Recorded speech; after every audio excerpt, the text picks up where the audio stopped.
अयोध्येमधील राम मंदिरामधल्या लुटीच्या विरोधात ठाकरे 18 तारखेला नागपुरात रामरक्षा पठण करणार आहेत। हिंदूंच्या नावाखाली लूट सहन करणार नाही असा आक्रमक पवित्रा ठाकरेंनी घेतलाय। तर ठाकरेंच्या आंदोलनावर भाजपा आणि शिंदे सेनेने टीका केली आहे। राम मंदिरातल्या लुटी विरोधात उद्धव ठाकरे 18 तारखेला नागपुरात रामरक्षा पठण करणार आहेत। हिंदूंच्या नावाखाली सुरू असलेली लूट सहन करणार नाही असेही ठाकरे म्हणाले। या आधी सुद्धा ठाकरेंनी मुंबईतल्या दादरमध्ये रामरक्षा पठण केलं होतं। येत्या 18 तारखेला नागपूरमध्ये हा कार्यक्रम होईल, जिथे मी स्वतः जाणार आहे। माझा प्रयत्न आहे की आता हिंदूंनी झोपून चालणार नाही, जागा झालं पाहिजे। आपल्या हिंदुत्वाचा, आपल्या हिंदू धर्माचा दुरुपयोग करून जर लुटण्याचा कार्यक्रम कोणी करत असेल तर त्यांना आता त्यांची जागा दाखवण्याची वेळ आलेली आहे। जसं 16 दिवसांनी दिल्लीला त्यांनी पाठिंबा दिला, तसंच अनेक वर्षानंतर सुचलेलं हे शहाणपण आहे। ज्यावेळी आमच्या खासदार नवनीत राणा आणि राणा हे दाम्पत्य हनुमान चालीसा वाचायला बसलं, त्यावेळी त्यांना हे जेलमध्ये टाकणार आहे। राम मंदिर बांधू नये म्हणून सांगणाऱ्या काँग्रेसच्या मांडीवर बसलेली सगळी लोक यांनी आता हिंदुत्व काय शिकवावं? आम्ही अद्याप परवानगी मागितलेली नाही। मी उद्या नागपुरात जाईन, त्यानंतर हे मंदिरा संदर्भातलं जे काम आहे ते कुठे करायचं, पण आम्ही रामरक्षा मांडणार आहोत, आम्ही हनुमान चालीसा मांडणार आहोत। आता ह्याच्यासाठी जर परवानगी घ्यावी लागत असेल तर हे काय हिंदुत्वाचे कोणी मालक झाले आहेत का? आम्ही जे करतोय त्याला खरं वाटते देवेंद्र फडणवीस यांनी सुद्धा पाठिंबा दिला पाहिजे।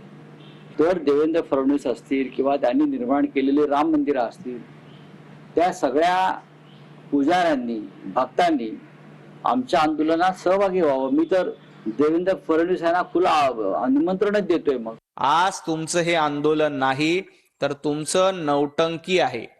तुम्हाला साधी रामरक्षा म्हणता येत नाही आणि उद्धवजी पुस्तकामध्ये बघून देखील तुम्हाला रामरक्षा म्हणता येत नाही। तुम्ही नमाज पठण स्पर्धा घ्या।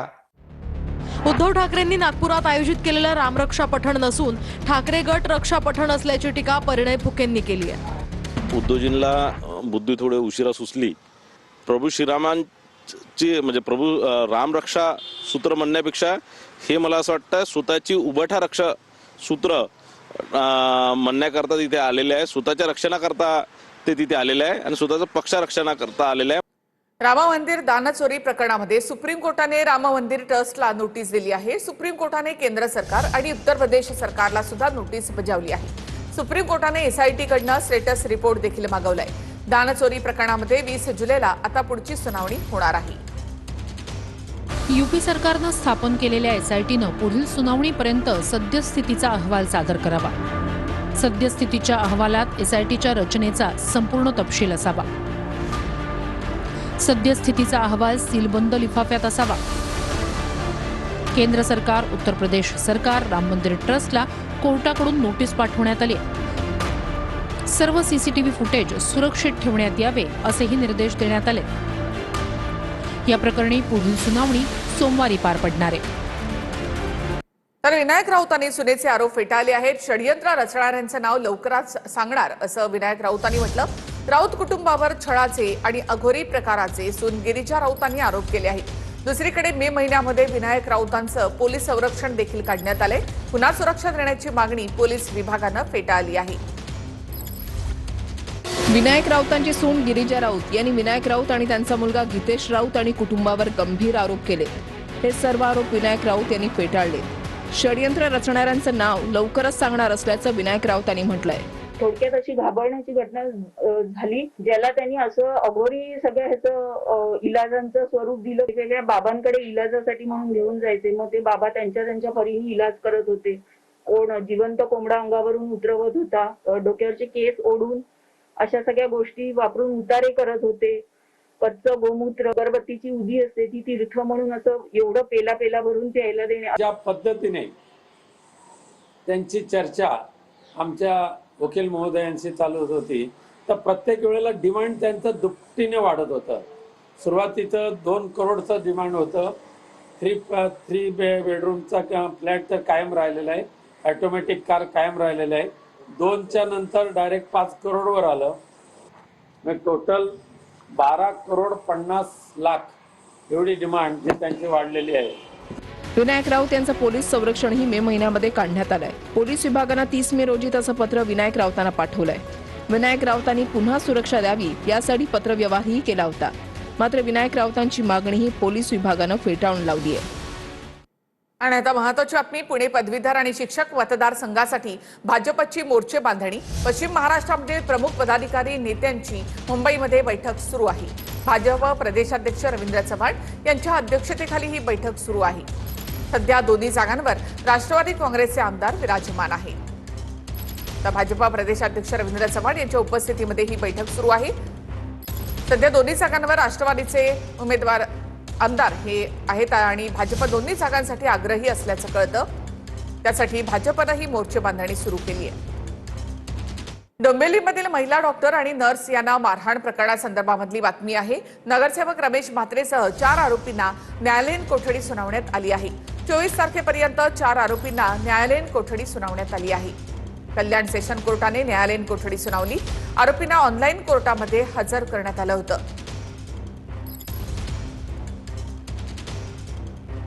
विनायक राऊत यांच्या सुनेनं केलेल्या आरोपानंतर आता ठाकरे सेना आणि शिंदे सेनेमध्ये जुंपली आहे. मातोश्रीवर काळी जादू करणारा बंगाली जादूगार येतो असं शिरसाट यांनी म्हटलं. तर तुमच्या लेकराचं प्रेम प्रकरण सांगायला लावू नका असा पलटवार अयोध्या पौळ यांनी केलाय. तुमच्या पैशांच्या बॅगेचा व्हिडिओ तुमच्याच घरातल्या व्यक्तीनं पाठवला होता असं अयोध्या पौळ यांनी म्हटलंय. ठाकरेंच्या शिवसेनेचे नेते विनायक राऊत यांच्यावर त्यांच्याच सुनेनं पोलीस ठाण्यामध्ये काळी जादू केल्याची तक्रार दिली आहे. यावरून ठाकरेंची शिवसेना आणि शिंदेच्या शिवसेनेमध्ये चांगलीच जुंपली आहे. विनायक राऊत हे काळी जादू करणाऱ्यातले मास्टर आहेत असं सांगतानाच शिरसाटांनी मातोश्रीवर देखील टीका केली. मातोश्रीवर काळी जादू करणारा बंगाली जादूगार येतो असा दावा शिरसाटांनी केला.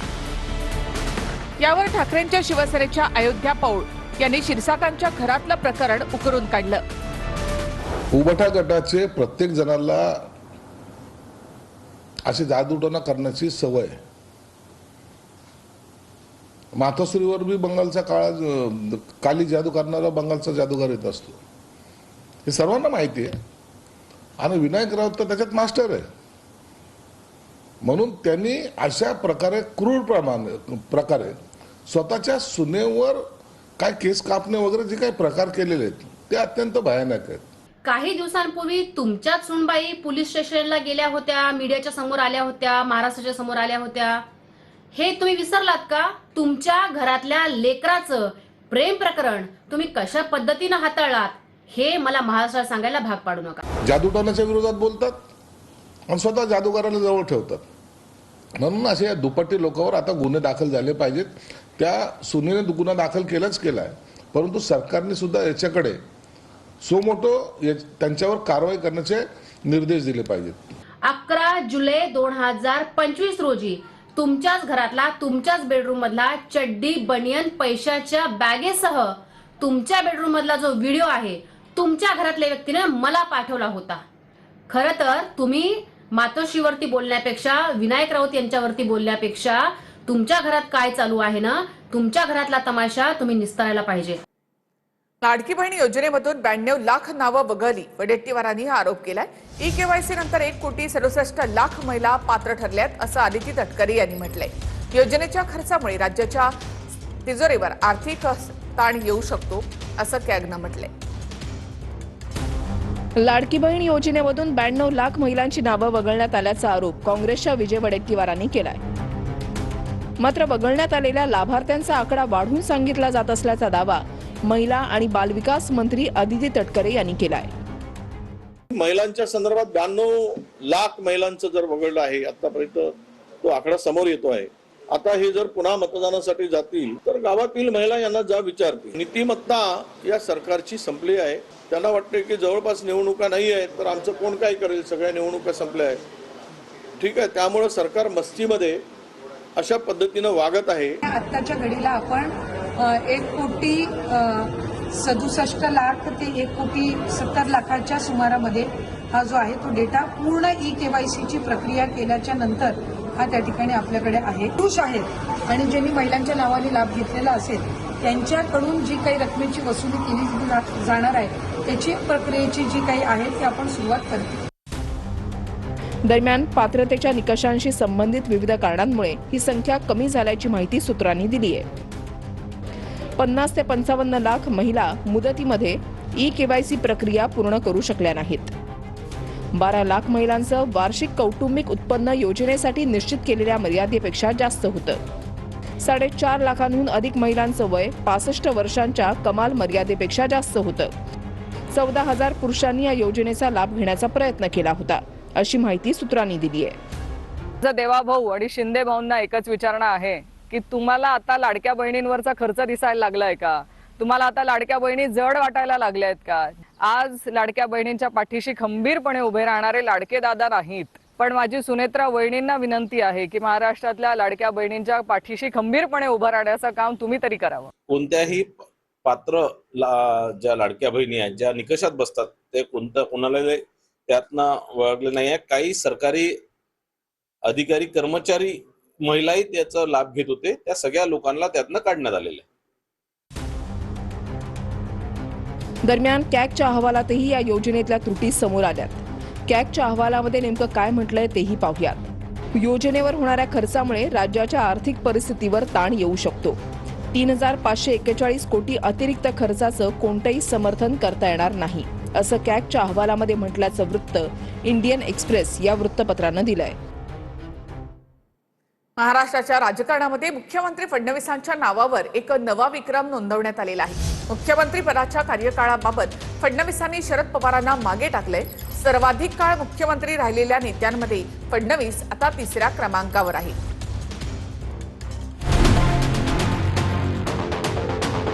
महाराष्ट्राच्या राजकारणात मुख्यमंत्री देवेंद्र फडणवीसांच्या नावावर नव्या विक्रमाची नोंद झाली. मुख्यमंत्री पदाच्या कार्यकाळाबाबत देवेंद्र फडणवीसांनी शरद पवारांना मागे टाकलं. तसंच महाराष्ट्राच्या इतिहासातील सर्वाधिक काळ मुख्यमंत्री राहिलेल्या नेत्यांमध्ये फडणवीस आता 3ऱ्या क्रमांकावर आले आहेत. 13 जुलै 2024 पर्यंत देवेंद्र फडणवीसांनी मुख्यमंत्री पदाचा 2,431 दिवसांचा कार्यकाळ पूर्ण केलेला आहे. त्याआधी शरद पवारांच्या नावावर 2,412 दिवस मुख्यमंत्री पदावर राहण्याचा विक्रम होता. मात्र फडणवीसांनी हा विक्रम मोडला असून ते आता महाराष्ट्राच्या इतिहासात सर्वाधिक काळ मुख्यमंत्री राहिलेल्या नेत्यांच्या यादीत 3ऱ्या स्थानावर पोहोचले. विशेष म्हणजे शरद पवार 4 वेळा मुख्यमंत्री झाले होते, मात्र त्यांना एकदाही 5 वर्षाचा कार्यकाळ पूर्ण करता आला नाही. या यादीमध्ये वसंतराव नाईक यांचं नाव पहिल्या क्रमांकावर आहे. नाईक तब्बल 4,096 दिवस मुख्यमंत्री पदावर राहिले. त्यानंतर यादीत 2ऱ्या क्रमांकावर असलेल्या विलासराव देशमुख यांनी 2,686 दिवस मुख्यमंत्रीपद सांभाळलं. आता शरद पवारांना मागे टाकून फडणवीसांना 3रा क्रमांक पटकावला असून त्यांनी 2,431 दिवस मुख्यमंत्री पदावर राहण्याचा टप्पा पार केलाय. तर शरद पवार 4थ्या क्रमांकावर आले असून ते तब्बल 2,412 दिवस मुख्यमंत्री पदावर होते. हा विक्रम नोंदवला गेला असला तरी महाराष्ट्रात सर्वात कमी कालावधीसाठी मुख्यमंत्री पदावर राहण्याचा विक्रमही मुख्यमंत्री देवेंद्र फडणवीस यांच्याच नावावर आहे. नोव्हेंबर 2019 मधील राजकीय घडामोडींदरम्यान त्यांनी पहाटे अजित पवारांसोबत जाऊन 2ऱ्यांदा मुख्यमंत्री म्हणून शपथ घेतली होती. मात्र आवश्यक बहुमत सिद्ध न करू शकल्याने अवघ्या 80 तासांमध्ये फडणवीसांना मुख्यमंत्री पदाचा राजीनामाही द्यावा लागला होता. त्यामुळे सध्या फडणवीसांच्या दोन्ही विक्रमांची राजकीय वर्तुळामध्ये चर्चा रंगत आहे. ह्याला हे कसले विक्रम कोण मोडते मला कळत नाही. पंडित नेहरूंच्या कार्याचा आणि राष्ट्रभक्तीचा विक्रम कोणी मोडू शकलाय का? देवेंद्र फडणवीस असं काय सांगू शकतील का ठामपणे? लाडकी बहीण योजना त्याने आणली, ती फक्त मतं विकत घ्यायला आणली ना. संजय राऊत यांचा राष्ट्रद्रोहाचा विक्रम आणि उद्धवजी ठाकरे यांचा दाढ्या कुरवळण्याचा विक्रम या जगामध्ये कुणीही मोडू शकणार नाही. आजपर्यंत महाराष्ट्राच्या हिताचे अनेक प्रकल्प संजय राऊत देवाभाऊंच्या नावावर आहे. त्याचं अभिनंदन केलं पाहिजे. त्यांनी महाराष्ट्राचं नेतृत्व अनेक वर्ष करावं ही आमची सदिच्छा. देवेंद्र फडणवीस महाराष्ट्र राज्याचे लाडके मुख्यमंत्री, त्यांना आमच्या पक्षातर्फे आमच्यातर्फे सुद्धा मनापासून हार्दिक शुभेच्छा. महाराष्ट्राला लाभलेलं नेतृत्व आणखीन प्रगतीपथावर जावं. आता केंद्रीय मंत्रिमंडळाच्या विस्तारात फडणवीस दिल्लीला जाणार असल्याच्या चर्चा रंगल्या आहेत. काही नेते तसा दावाही करू लागले, मात्र फडणवीसांनी या दाव्याची खिल्ली उडवली. सोयाबीन निघालेलं नाही, दिल्लीला जाणार असं म्हणतात, देशाचं नेतृत्व करणार असं म्हणतात. मी परवाच गेलो होतो दिल्लीला. हिंगोलीचे फुटीर खासदार नागेश पाटील आष्टीकर यांना शिवसैनिकांना फोन करून जाब विचारलाय. पक्षांतर का केलं, तुम्ही पुन्हा निवडून येणार नाहीत अशा शब्दात शिवसैनिकांनी आष्टीकरांना सुनावलं आहे. TV9 मराठी या ऑडिओ क्लिपची पुष्टी करत नाही. मी बोलायला हिरापूरून बोलले हो, पण साहेब असं काऊन केलं हो तुम्ही? काय केलं? हे आपल्या उद्धव साहेबाच्या सैन्यातून तिकडे काऊन गेले?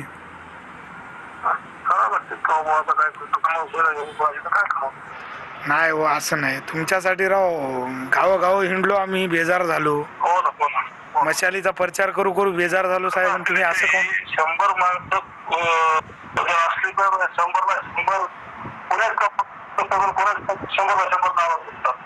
नाही साहेब, पण मतदान हो नाही हो, मशालीसाठी आम्ही परेशान झालो ना साहेब. आता काय तुम्ही असं केलं राव? परेशान झाले, आम्ही बी परेशान झालो.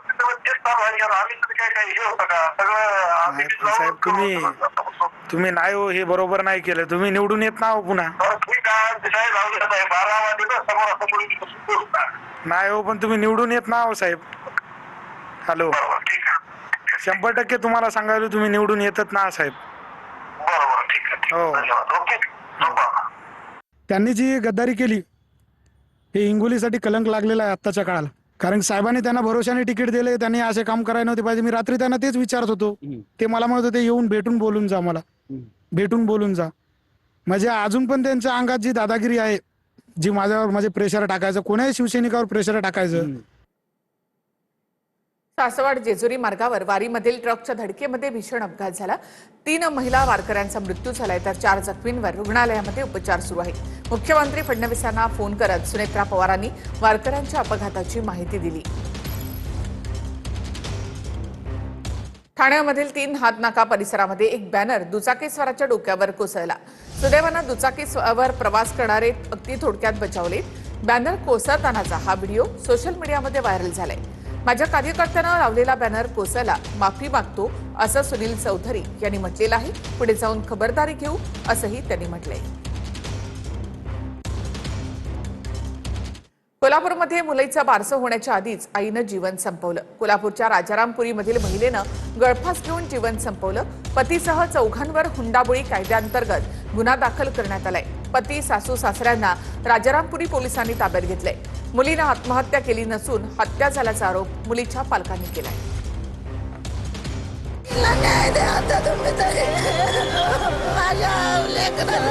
कोल्हापूरच्या राजारामपुरीत एका महिलेनं तिच्या मुलीचं बारसं होण्यापूर्वीच आत्महत्या केली आहे. अस्मिता काटकर असं या महिलेचं नाव आहे. अस्मिता यांच्या मुलीच्या बारशाचा कार्यक्रम काही दिवसांनी होणार होता. त्यासाठी घरात लगबग सुरू असतानाच अस्मिता यांनी टोकाचं पाऊल उचललंय. दरम्यान अस्मिता यांच्या आत्महत्येनंतर त्यांच्या आईवडिलांनी गंभीर आरोप केलेत. लग्न झाल्यापासून मुलीचा पैशांसाठी छळ करण्यात येत होता. मुलीच्या बारशासाठी 50,000चा पाळणा आणि सर्व कार्यक्रम करण्यासाठी पैशांचा तगादा लावण्यात येत होता. या पैशांच्या कारणावरूनच काटकर कुटुंबियांनी आमच्या मुलीची हत्या केली आहे असा आरोप अस्मिता यांच्या आईवडिलांनी केलाय. हुंडाबळीसाठी त्रास दिलाय.